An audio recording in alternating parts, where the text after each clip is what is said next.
Good evening, good evening. Happy Friday, everyone. Thank you all so much for joining us for another amazing episode of Her Story. I am just like super excited and ecstatic to be able to come before you live tonight to share some vital information that is just going to be a blessing to you all. So I pray that you all have had a blessed week so far. Good evening, Tiffany. Good evening, everyone. Say hello as you enter the room. I'm going to give you a little opportunity, give you a little time to share this out because you don't want to miss it.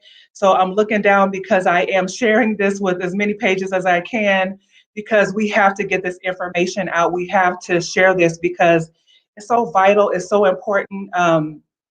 Because we want people to know what's going on around us, and we don't want people to be to not know what's happening in the world. So hello, everybody. Thank you all so much.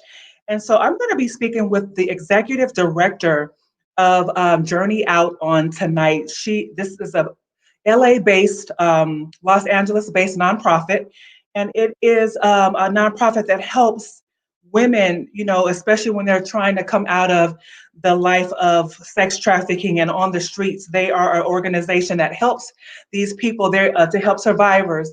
Thank you so much for just joining us, and we just want to share this vital information. I'm going to give a few stats so you'll know what we're going to be talking about tonight. Domestic child sex trafficking occurs anytime a child under the age of 18 exchanges sex for anything of value, like food, shelter, or clothing. Today, throughout urban, rural, and tribal regions of the country, young girls are being bought and sold for sex. The vast majority of young women and youth in the sex trade are women and girls of color, including LGBTQ and gender nonconforming youth of color. By contrast, the majority of the sex buyers are white men. In the King County in Washington, Black girls are less than 1% of the population, but are more than 50% of all child sex trafficking victims. In Louisiana, Black girls comprise of 19% of the Louisiana's youth population, but are 49% of child sex trafficking victims. In South Dakota, Indigenous people are only 8% of the population, but Native women represent 40% of the sex trafficking victims. Too often, survivors of sex trafficking are criminalized for prostitution, despite not even being old enough to consent. In fact, each year, hundreds of American children are arrested for prostitution offenses, leaving them vulnerable to further trauma in the justice system and subject to arrest and juvenile records that hinder their ability to access future jobs, housing, or education. By contrast, in many jurisdictions, sex buyers face little to no consequences for the roles. So as you can see, the girls are being punished, but the ones who buy them are not. Girls account for approximately 61% of juvenile prostitution arrests, and it said girls, not women. Black children account for nearly 53% of all juvenile prostitute arrests, more than any other racial group. So tonight we're going to talk about how sex trafficking and what's going on has so disproportionately impacted our communities, how it's impacted us in a way with our young Black girls and young men and women in a way that is devastating and overwhelming. Good evening, Sean. Thank you all so much. Please share this out. And my guest, Nayeli May, I'm going to tell you a little bit about her. This is a dynamic and an amazing woman. She brings to Journey Out nearly 18 years of experience in the nonprofit sector with an extensive background assisting survivors of domestic violence and homeless populations, working closely with law enforcement to assist those in crisis, including victims and survivors of commercial sexual exploitation. Prior to Journey Out, Nayeli served as the Senior Site Director of Client Services at Cryalis, a nonprofit dedicated to creating a pathway to self sufficiency for homeless and low income individuals by providing the resources and support needed to find and retain employment. Nayeli has an extensive experience working with survivors of domestic violence, the reentry population, and in housing. She is a proud Angelino who is passionate about serving her community and believes that everyone deserves to be treated with dignity and respect. She holds a BA in organizational leadership. Who's your girl cyber happy hour audience? Please welcome Nayeli May. Hello, Hi, everyone. Nayeli. Hi, hello, everyone. It's so nice to meet you all. I'm so happy to be here. Thank you so much for joining us on tonight for this important conversation. Thank you so much for being here. So I just want to ask you, how are you doing? In the midst of everything that's going on in our world, how are you doing and how are you coping or surviving with this pandemic and everything we have going on? Thank you. It's obvious it's been a rough time. It's been a rough time for everyone, as you can imagine. And it's been a challenge. It's been a challenge because at Journey Out, we definitely haven't stopped providing services at all. We continue to Wow, provide services, and of course, we're doing it in the safest way possible. But sure, of all times, this is actually a time where I feel we're needed most. But right, as a person who has to consider always the safety not only of our clients but of our team, it's challenging. sure. It's been really hard. Our team works very hard and are incredibly passionate about the work that we do, and but at the same time, they also, as you can imagine, have their own lives and families and are caretakers in their own homes as well. So that's something that's it's hard to deal with and how to make certain decisions. But I'm very, very proud of our team and how well we've adapted to this new reality that we're in and how we're still continuing to provide services.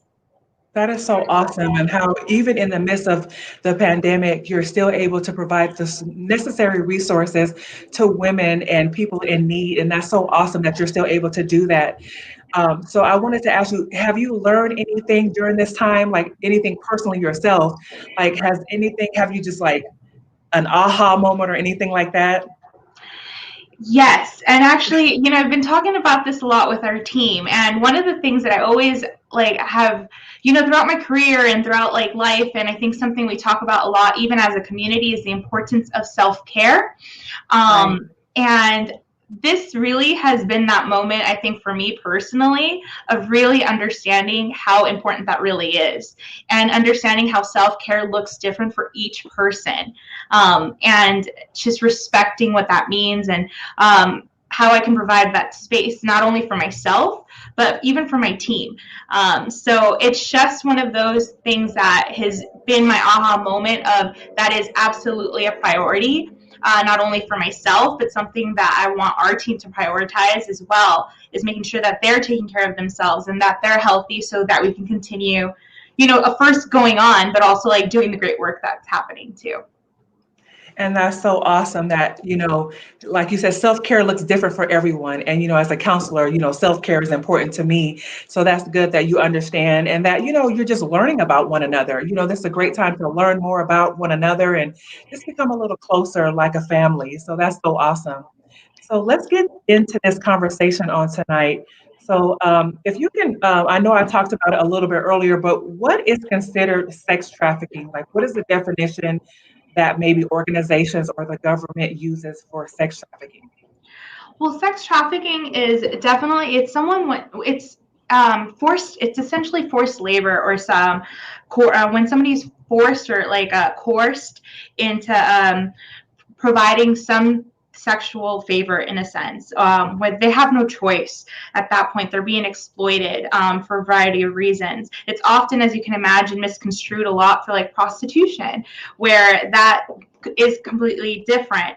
This is a situation where somebody is coerced, or there's like a sense of fraud also that happens within trafficking as well. But it's when somebody is like just trafficked, whether it's labor or sexually, and by another person. Right. So how I want to know, I talked a little bit earlier about the statistics and that how it disproportionately impacts, women and men of color. How does one usually get involved? I know you said they're coerced, but you know, as young as 12, they're getting involved in that. How is this happening? Well, yeah, exactly to your point. Unfortunately, the majority of even the clients that we've seen at Journey Out, when they enter the life or when this starts happening, the average age tends to be about 13. And to your point, it's unfortunately over 89% of victims and survivors are Black women and girls and other women, people of color. And it's overwhelming, the percentage of how high that is. And there are many reasons. It's actually very hard to tell like the specific why somebody may be more vulnerable or susceptible to trafficking or not, and how that starts so early. But one of the studies that Georgetown Law Center did and really discovered was really understanding how we as a culture, there's like the adultification of Black women and girls. That is very real, and there's a lot of studies around that. And just as people view young girls, Black girls, as just older than their peers. Even if they're around the same age bracket, they just view them differently. It's just not like only age-wise, but even just what they can even handle emotionally. Maybe there's thoughts and that they can maybe even need like less nurturing. They can handle more. They're stronger. There's just this ongoing perception that occurs. So definitely that is I think a big part of that is that there's just this adultification that happens for young girls, especially young Black girls and young girls of color. Right. And that's so important that you mentioned that adultification, where you're seeing these girls, that they can handle it. Like you said, they're not, they're more mature, they're more resilient. And that's what society unfortunately has created. And it's kind of rolls over into other areas of our lives. And that's probably, like you said, that's part of the reason why uh, we see a disproportionate number of young girls in this situation. So as far as, you mentioned earlier, sex trafficking and prostitution is different. What is the difference between the two? Well, the main difference is prostitution, you're not forced. You're not coerced into doing it. That may be something at that point, it's really like the choice. Like the person is having the choice. There's no element of like force or coercion. The person who's choosing to engage in prostitution, they have the choice. They're calling everything in the sense where they're not being controlled. Mhm. So there's a huge difference there too. Yeah. And I know that a lot of times, these young girls and women are being arrested for prostitution. Is that even legal? Are they even able to, arrest them and say that, what they're prostituting, even though they're getting caught up in sex trafficking? Is that accurate? Unfortunately, that is actually what happens. I think it's over 57% of juvenile prostitution arrests are Black girls. So it is happening. Should that be happening? No. I don't think that should be happening, and definitely not. They're victims, and they should be receiving services. They shouldn't be arrested. It should be the other way around. But that's actually not what's currently happening across the board. Yeah. Right. So your program, Journey Out, when do you actually come into contact with these young girls when they come to your program or when they contact you all? When is that? when does that actually happen? It happens at different phases. And that's one of the things that I really appreciate about Journey Out is we really meet each person where they're at. Every person's story is different, and everyone is at a different stage within their own journey. Some people are still definitely in the life, and maybe they're at the point where they're just exploring, how can I get out of here? Or what options are there? Or even it's just finding out like what is out there. What happens, like what can I explore, what can I do? So it can even go from us just I'm seeking information to now, hey, I'm ready to leave, or I want to leave, and how can I do that? To another point where somebody may have maybe left then the life, but now they're just trying to figure everything else out, like whatever, stabilize maybe, whatever that may be for the person. So we have people that are not currently in life but are looking to just get stable, so get housing or mental health services and just get basic resources, really. So we have people that come to us at different points within like their journey, for sure. Okay, and so you all provide them with housing, or is it temporary housing, or you set them up with jobs, or what type of programs does Journey Out offer? Like, for example, if they say, I want to get out of the life, but it's been hard for me because I know I've read that, because of their arrest records and different things like that, it's hard for them to find employment. So how are you helping them with that?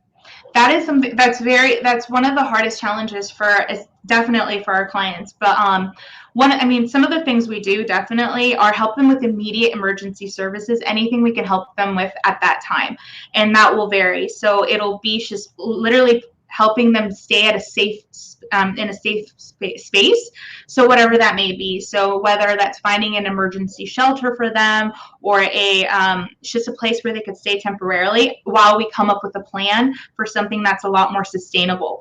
And going to the point of employment, that's obviously something that we definitely focus on as well, and that will come at different stages. A lot of Right. our clients may be at a point where they're just looking for any type of job, or they've never really maybe looked for a job. It really varies, but our case managers do a really great job of just being there with them, advocating with them, being there every step of the way, whatever it may be, whether it's filling out applications or anything like Right. that.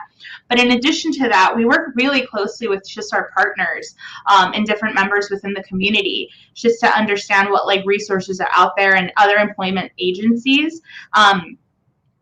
As close as possible, because one of the things I know that we can't handle every single situation. So we work really hard on building very strong partnerships that we can rely on, where we can send people with like good confidence and know like, hey, you'll be taken care of here, and we're going to set you up with everything you need to be successful in this next step as you venture out for that. So we definitely help everyone as much as possible with whatever goal that they set for themselves. Help them obtain that. That's so awesome. And so who are some of your partners? I don't know if you can give names, but what type of services do they provide, and who are some of the partners that you work with? Well, we definitely work with a lot of the different housing partners, so the local shelters around here.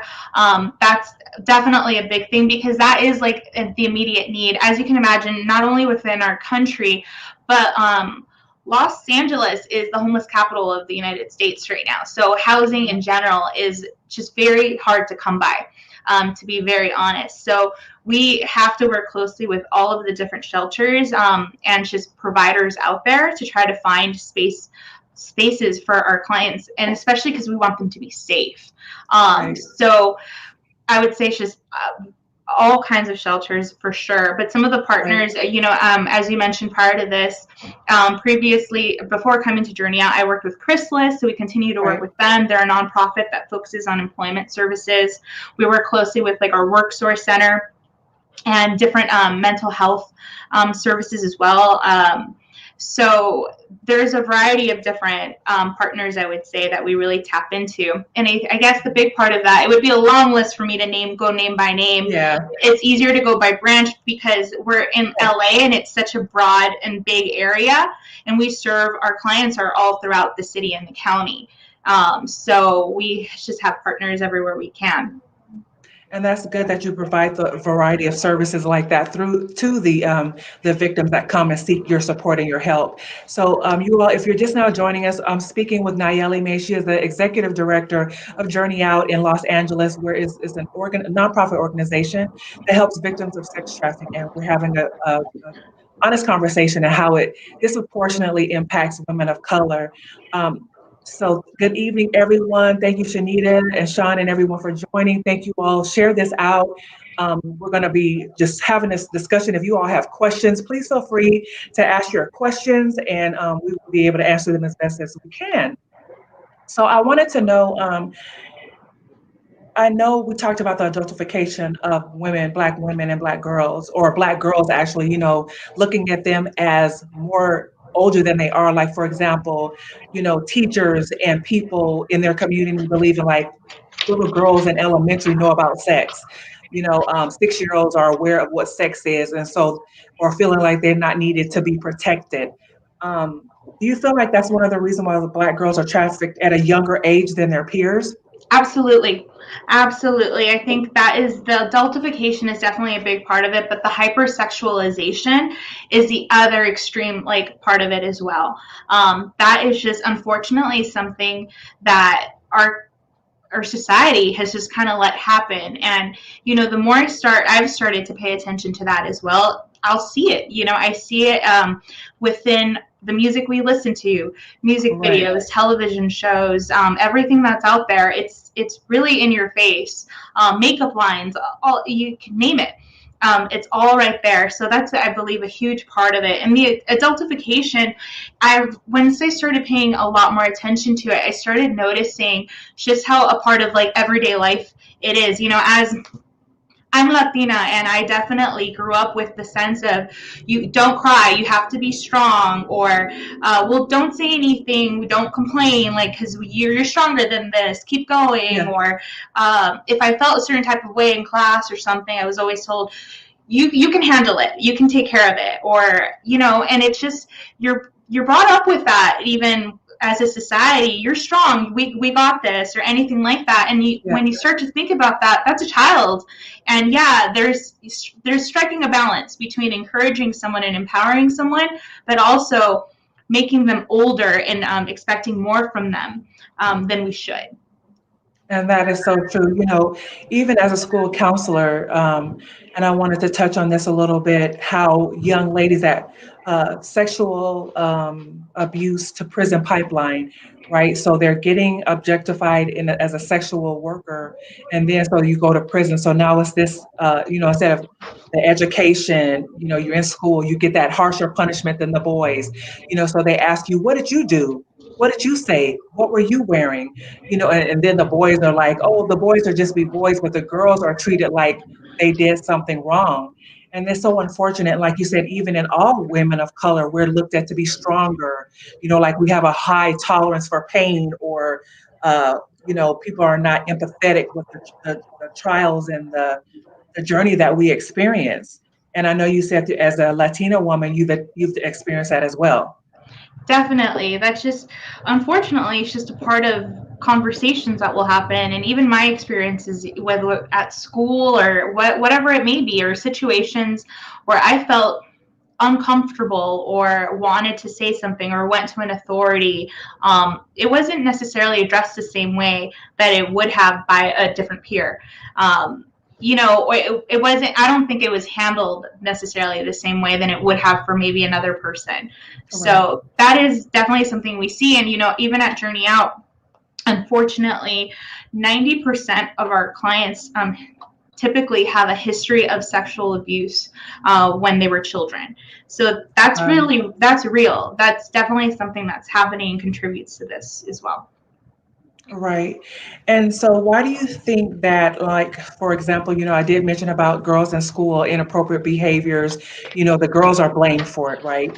The girls are dealing with it more often, they are punished for it, they're made to feel like they did something wrong. So do you feel like that plays a part in why they don't report it as much, or why they don't say anything as much as maybe they should? I definitely think so, because if you want to, taking a step back and you think about if they're reporting something, whatever it may be, who are they reporting, right? That person, maybe it's an adult, or even if it's a male, and what statute they may have or what position they may be in, that person, that victim, that child is already at a disadvantage. There's already a power dynamic happening. So Right. that definitely goes into thought of, why would I be believed? This person maybe is an upstanding person. No one would believe that this person would ever hurt anyone, or why would they hurt you if they have all of this happening or going on? So that is, I think, a huge part of it as well. Right. And I think also a lot of times, it just depends on who the person is. Is it a white male? Is it a white woman? Is my teacher, does she look like me? Can I trust them with this information? Again, are they going to protect me? I also read that, they don't feel like they have anyone in their community they can trust. So, that that is a huge part of it. And that's something I know that as a community we've talked about, how representation matters, and this is one of those big reasons why it really does. If you don't feel a level of trust already with authority, and if you've had different experiences, whether at home, or if you don't even have that type of communication at home, and you right, already struggle with voicing certain things, and if you're at school and there's not someone that you feel comfortable speaking to, then the person either you're reporting, telling on, quote unquote, or reporting to, they don't look like you, if they don't make you feel comfortable, it's really difficult to do that. It's difficult to do that as an adult. right. It's difficult to do that for a child. So that's a huge part of it. Right. And so, when so we have the young girls, they're not able to report it, or they just don't feel like they're going to be heard. How can we identify a young person or a woman who may be trafficked? Like if we see someone in Target or something, or we at the grocery store, or she's standing outside at the gas station, are there any identifying factors that we can look for someone in that situation? Yeah, they're and it's hard to tell because every person's different. There's not a typical what you may look for, right? So I just wanted to be very clear with that, which is Right, hard. It's kind of disheartening. But some of the things that you can start to pay attention to are if a person, or especially a child, has multiple cell phones. That's one of those possible reasons. Okay, why do they have multiple cell phones? Also, right. tattoos. Tattoos are a huge indicator as well. And I'm in LA, and tattoos are kind of very normal here, but there are certain ones that you'll start to kind of pay attention to. But in particular, if somebody has someone's name per se on their body, but especially in a visible part of your body. And especially as a woman, or just any person, when somebody gets a tattoo on their face, that's a huge commitment, right? When you have certain tattoos on your face. But that's another one, especially for a woman, when you start to notice that, or it came out of nowhere maybe, or, oh, why did you get that? Or, oh, I just got it because. Mhm. That's one of the ones that you can kind of start paying attention to. Then there are other things too, if somebody's chronically absent at school, why is that happening? Why is that really happening? Attire too. If you start to see that people are just not dressing for the weather, Mhm. there's just dressed a certain way, no matter what the weather is, it's just inappropriate for the weather. That's another indicator as well. Then there could be subtle things that you'll kind of start to pay attention for, whether it's bruises or any marks on the skin, physical signs of that Right. can be something. um, let's see. Oh, another huge thing especially to pay attention to is if somebody all of a sudden kind of gets a lot of material possessions, expensive possessions, especially during that age. It's where did you get that from? Where did you get all these gifts from? Oh, a friend Right. gave it to me, or my Mhm. friend. No, they're just really nice. Wait, where did you get that? Why do you have that? This is a new phone, or where'd you get that iPad, or where did you get all of these things happening? That's a big indicator as well. And then there are just certain ones that you'll kind of start to see too. If somebody has a lot of motel keys kind of in their wallet, and very those are more in your face a little bit indicators, but these are just examples. Right. Right. So these are signs and things that we can start looking for and we can start paying attention to. And like you said, that's, in LA, people wear tattoos, right? The tattoo sleeves and all that. But like you said, when you start to see tattoos on your face or initials or just like you said, an invisible place, and it's like, wow, who is that? Or, I didn't know you had a boyfriend, especially when you're 12, 13, 14 years old, and you're getting tattoos of a guy's name. That can be a little like weird, like what's really going on right now. So Yeah, and especially too, some of the, I guess, language you can also start to pay attention to too is like if there's maybe like a drastic age difference. If somebody has like a much older boyfriend, but they're like, oh, that's my boyfriend, but they're just a lot older, and sure. then you start to notice other little things that could be an indication as well. Wow. So if you all are listening to this conversation, please share this out. Please share this information. Thank you so much for watching and joining us. And I know Sean asked a question, and we were going to get to this a little bit later, but we can maybe address it now. She says, who and how can we report this to? Like, do we report it to the authorities? So for example, as a counselor, most of the time we're going to call CPS or we're going to call the authorities, if we find out this is happening. But sometimes because they're so frightened, they may not really open up to you or they may deny, it's happening. So is there a way that you can help those who maybe deny it or just really won't open up about it? And some feel they're in danger, of course, at Right. that time. Mhm. So, honestly, I think one of the best things is really linking and providing resources for nonprofits out there that work with victims and survivors of sexual like exploitation and human trafficking. Just giving them the resources and the information so they can do it when they feel safe to do that is a big step, for sure. So having that is important. So I think that's one of the things that I think that somebody can do is like, you can report, obviously, if you see something like drastic, report it to authorities, but also understand why somebody may not, especially a child, but anyone, a woman, anyone may not be inclined to share much at that time. They could just be at different stages still, but really providing that person with resources would be the most important thing. And at least letting them know, hey, there's help out there. Right. And so I know I mentioned before that the majority of people or the majority of the customers, I guess you can call them, that purchase, a lot, these young ladies, most of them being women of color, are white men. Why is that the case? Or why is that, something that is so prevalent and so, that's happening? Like you said, that adultification, we're looked at, because a lot of times before in the past, we're looked at as unattractive or, not because, white women are like supposedly the standard of beauty, right? So, you see white women on these magazines and commercials, and they're supposed to be the standard of beauty. But Black women and girls are the ones being purchased by white men. Why do you feel like that's what's going on right now? I think there's a huge power dynamic also that's happening there as well. There's a lot that can go into that, but the kind of what we were talking about earlier, the hypersexualization of Black women and women of color, I think is a huge part of that. I think that we're marketed, just even society wise, it's just hypersexual people or beings and so forth. So that I think is real and that exists. Um, Aside from that, if you think about like the person who is going out there and seeking this and buying this, or there's someone then who has the means to do that. They have the financial means to do that and the power control to do that, and maybe even at some point maybe even fear that nothing will happen to them if they get caught, or they could afford the consequences as well too. So I think those are big things that come into play. Wow, and that's just, like you said, that disposable income.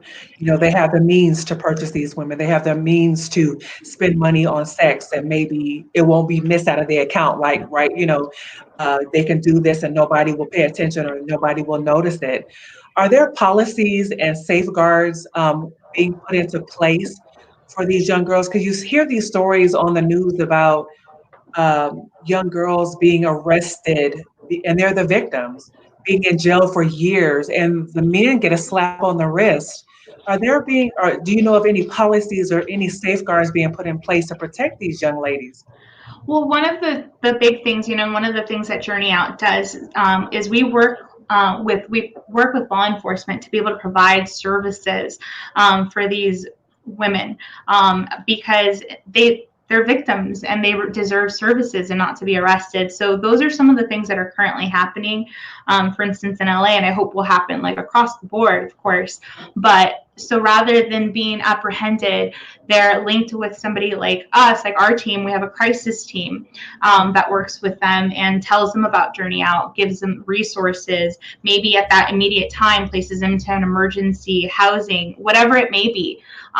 So rather than dealing strictly with law enforcement, they're dealing then with a team of trained case managers that can help them, or other professionals such as mental health professionals that are there on the scene to be able to assist them.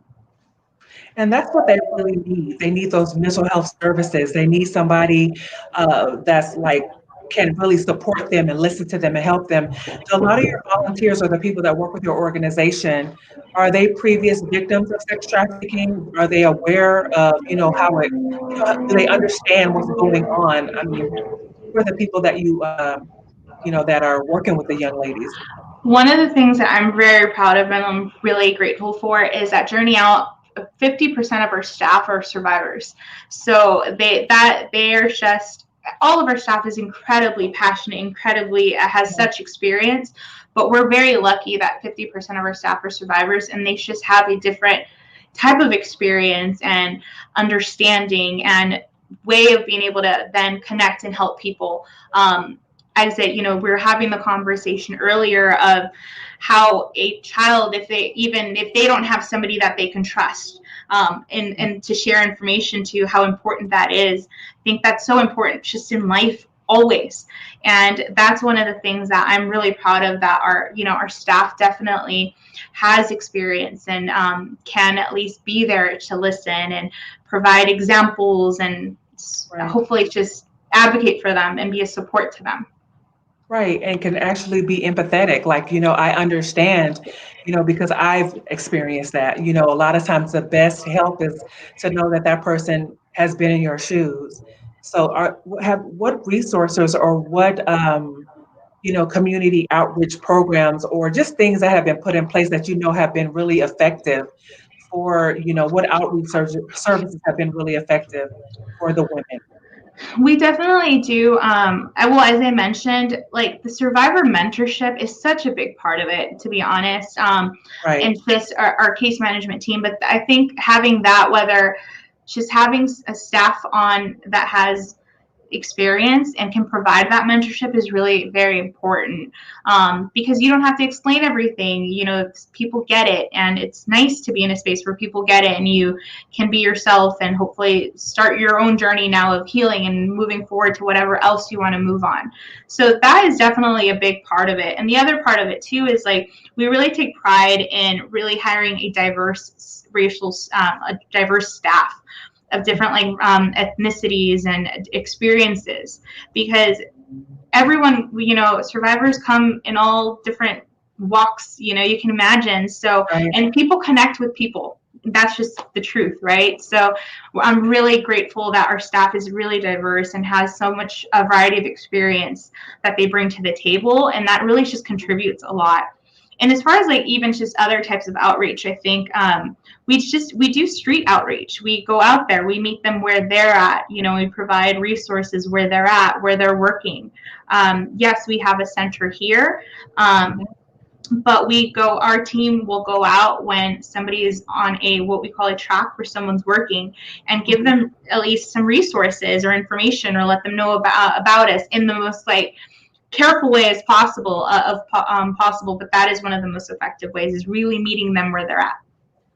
So how can our communities, like we all live in different states, different neighborhoods, different areas, what can we do as a community to advocate for the victims of sex trafficking? What can we do to make a difference?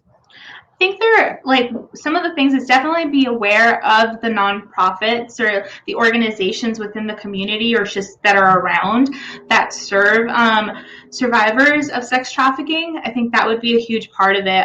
And definitely for us, just raising awareness. Raising awareness, I think, is key, and whatever that may be, whether it's at schools, businesses, just paying attention to different things. On social media, just sharing information in the stats. It's something that's just not talked about as much. You know, Right. as you mentioned, my background definitely, I worked in domestic violence and I worked in homeless services, and those are also terrible things that impact our communities. But they're talked about a little bit more than a lot more, I should say, than sex trafficking. So I think definitely creating awareness is a huge part of it. Getting to know the different nonprofits that are not only within your community, but even just on a national level in different places. Sharing our information, you know, follow at Journey Out LA if you're not already. I think that's a huge part of it. You can subscribe to our newsletter and even different newsletters for the different orgs that are out there to even gain different information. I think that would be a big part of it. But even as a community, I think some of the things that are just important is also like taking on, if and when you have the opportunity, like to mentor a girl, or if you can provide job opportunities for someone, that's another like great way to be able to like help as a community as well.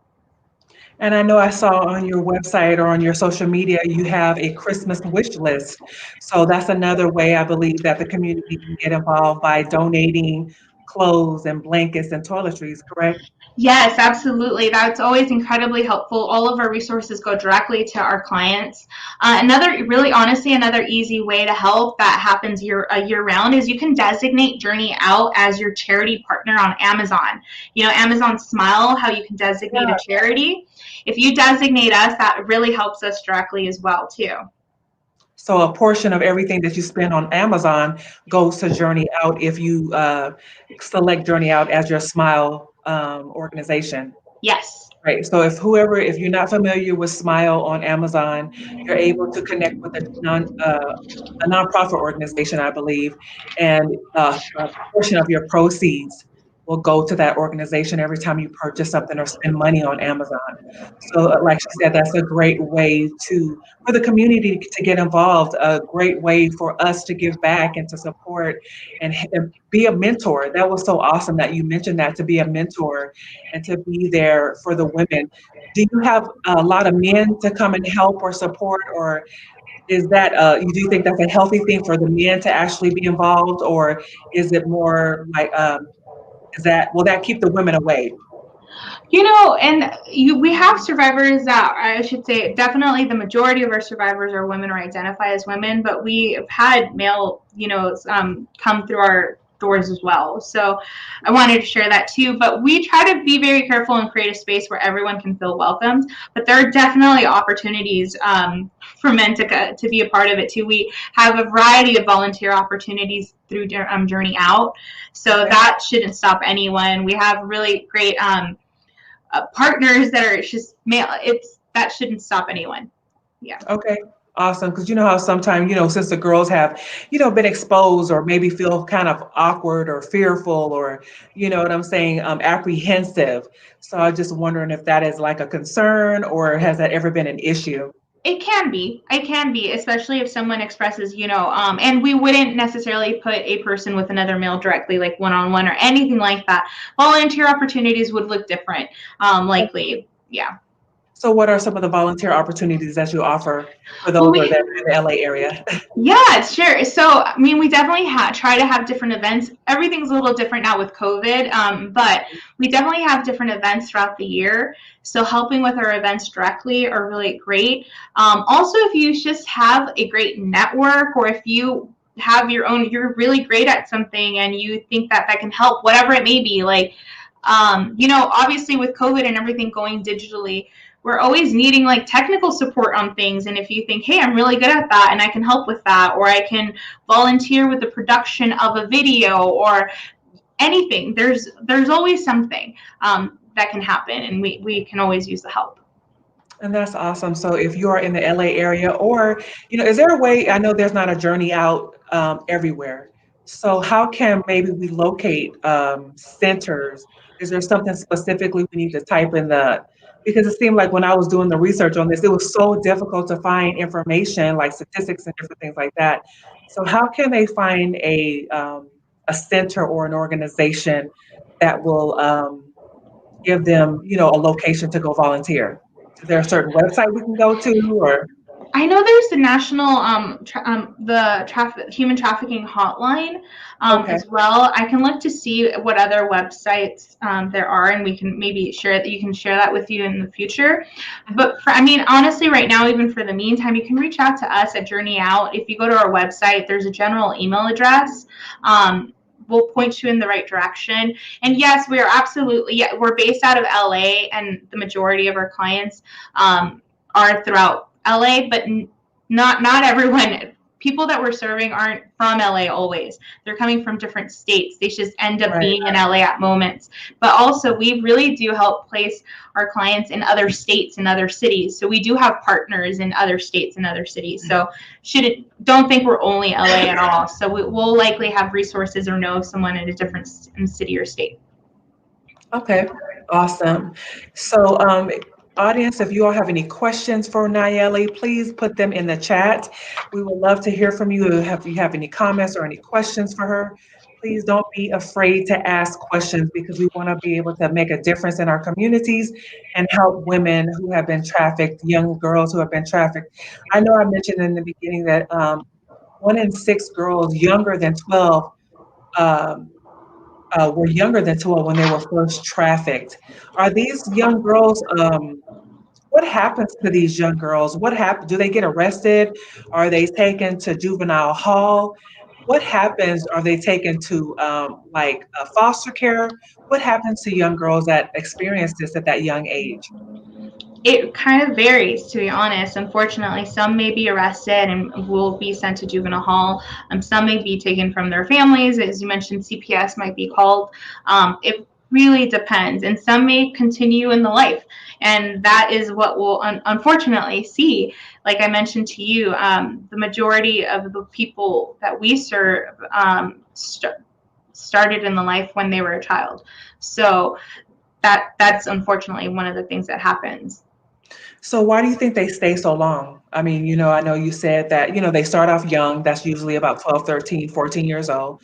But then, like you said, it can last. I know when I was watching a previous interview, the young lady that was on there, I think her name was Tika, she was in there until she was like in her early 20s, I believe. Why do you believe that they stay so long, or many of the women? Have you all found, kind of like, have an idea or done some research about that? There are multiple reasons, and I think a big reason too is just coercion. You don't see another way out, and it's not, many times it's not just the thought of it's on me, or it's on me to leave, or what happens to me if I leave. It's also what happens to my family, what happens to my child or my mother, because at that point, if a pimp is in their life, more often than not, they're going to know their family. They're going to know different things and have things over them. They'll eventually become indebted to that person, like financially indebted. So there's multiple reasons why somebody would stay. Right. So, what would you like to leave with our audience on tonight? This has been a powerful conversation. I know we shared a lot of statistics and a lot of information. So, what would you like to share? Any last points or just information that you can share with our audience in regard to sex trafficking and just the criminalization of these young girls of color that are so disproportionately represented in this industry? I think the biggest thing is just create awareness.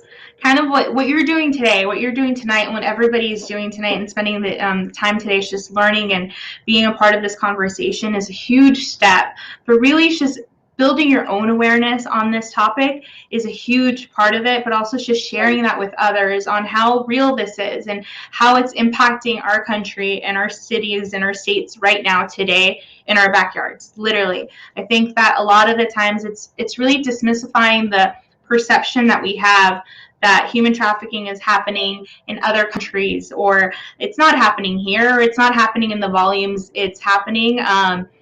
and really understanding, no, it is happening here. And here are things you can start to pay attention to on how to identify it, some of the things we talked about earlier. But then even understanding as a community and even our households, how we meet, how we shouldn't contribute to certain things, the adultification, and just understanding what's around us. So one is just continue to create more awareness for ourselves, but spreading that awareness as well is incredibly important. Right. And I have a question as far as like when we see these massage parlors and different places like that, is that considered sex trafficking as well, or is it just like a form of prostitution? It can be both for sure. That is definitely something that does exist, or businesses out there in massage parlors. There's been a lot of raids, as you can imagine, where those businesses are taken down. That's not to say that every single one, this is what's happening, but it is something to pay attention to. And again, it's having that awareness of like what's really going on there. I'm only noticing this, or start to pay attention to what's happening in our communities, and question it. Don't be afraid to question it, and just ask, is that normal? Anything like that. And just, again, it's really just paying attention to things like, why is this child at the gas station at 5 in the morning, 4 in the morning? Why, what's going on here? Or, why, or did they have a change of clothes with them at school or something? Like the littlest things, like start to question, start to pay attention. Right. And so, as far as when we see these types of things, are we calling authorities? We're taking down license plates. Are we calling authorities? Do they actually get on top of that right away, or is this something that they put on the back burner? What have you noticed with law enforcement that you work with in Los Angeles? Is this kind of activity a priority for them? A very law enforcement is already definitely stretched thin, but I know Mhm. this is definitely something that's really important to them. So we work really hard on just building that relationship with law enforcement, so they can be there to help, and will help a lot of our victims and survivors, whatever it may be. Even if it's if once they leave, maybe going to get their belongings and being there to just be there. So it's obviously always going to vary, unfortunately, from like state to state, and even within the city, from like station to station at times. But it's really important to have those conversations with law enforcement, report things, but also, again, like I said, spreading the awareness, knowing of the resources that are out there, and just giving them to people and say, hey, well, here's a resource if you need anything, and handing that out. I mentioned earlier we do street outreach, and in that, one of the things we do is we give a little like bag with different resources in there, whatever like different things can be in this little pouch. But within that is a brochure, a handout on our information, so that when they're ready, they can contact us as well, or and feel safe to do that, they can contact us. So, have you found where there have been moments where you have helped someone? They've come to you for help, they've gotten the support and the help that they need, but then they go back out into that environment. Um, why do you think that happens? Or do you feel like it's a mindset thing? Or again, is the pimp finding them? Why are they returning back out to those situations in some cases? All of the above. Unfortunately, it can be that they were found, they're in danger. It could also just be that they weren't ready. They weren't ready yet, and it's their journey, and they need to do it when they feel safe and they're able to do that for whatever reason that is to them. Unfortunately, it can also be even if they feel like there's a lack of resources for them, or what else is out there, or what is the next step for me. There's those moments of like despair of what do I do next? And it's falling back into familiarity, is another part. Another, whatever form of safety they may feel from that, is a huge part of it as well, or support. But that is a part of it. But it's honestly, a lot of it is just people aren't ready. And we'll see that not only with victims of human trafficking, but we'll see that with survivors of domestic violence. We see that with individuals experiencing homelessness. So everything is always, it's up to the individual person. That's that's a hard reality at times, Yeah, but it is a part of it. Wow, and that is so true what you just said. It's up to the individual person, just like an alcoholic. If they're not ready to stop drinking, if they're not ready to give up the addiction, maybe this is like an addiction to them. Like even though it's not a healthy addiction, like you said, it's familiar to them. Yeah, and that's why it's so important that we know of the different organizations and resources that are in our communities and making sure that we're helping them as much as possible. Like a journey out, we can use any support we can get because we want to be available to provide all the resources we can for that person. But I can imagine if I was trying to leave a life that I knew, but even in that life, as hard as it could be, I still, quote unquote, had somewhere to stay, or I still had food and still had, clothing purchased for me or whatever it may be, to now being completely on my own and relying on an organization. Now you're relying on the organization for resources and help and support. So that's another part too. It's just we got to make sure that we, as providers, but it's just that our different orgs and nonprofits in our communities are equipped to help those when they're ready for the help.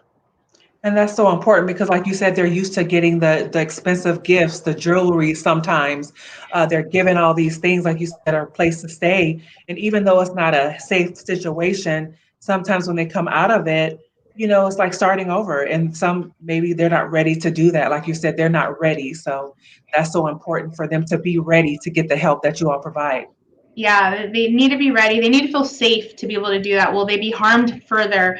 That's, I think, honestly, the main reason, but they need to feel ready for whatever reason that may be. Safety, ready for themselves, and also safety of their families, their children, whatever it may be. That's definitely something that needs to, I'm sure, goes into consideration. And I know you probably are just so happy and just so like, um, honored to know that some of your survivors work there. What keeps them going? What keeps them focused on just staying out of that lifestyle? What is something that they just that keeps them saying, you know what, I'm not going back there anymore?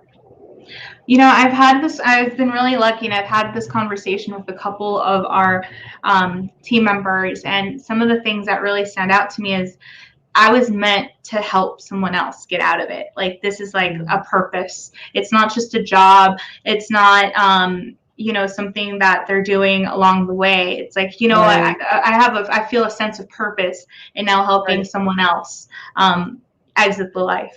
So that, I think, is a huge part of it, as well as they're there, they see the impacts, they've experienced it, and they also see the successes, and they also know the story. So when somebody does go back, but then they come back later, because that Mhm. will happen, and that's the great part. We understand that that's going to happen.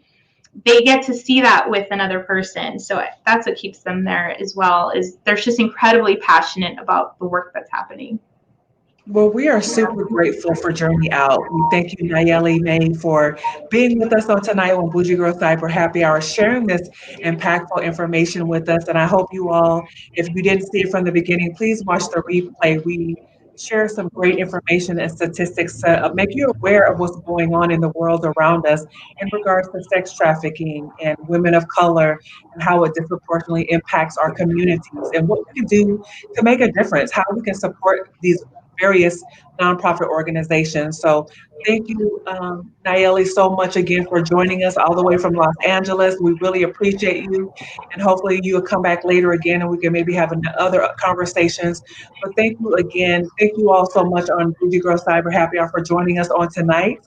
We pray that you all have a blessed and safe weekend. Wear your mask, stay safe, and have a great night. Be encouraged, everyone. Thank you so much again for watching. Thank you so much.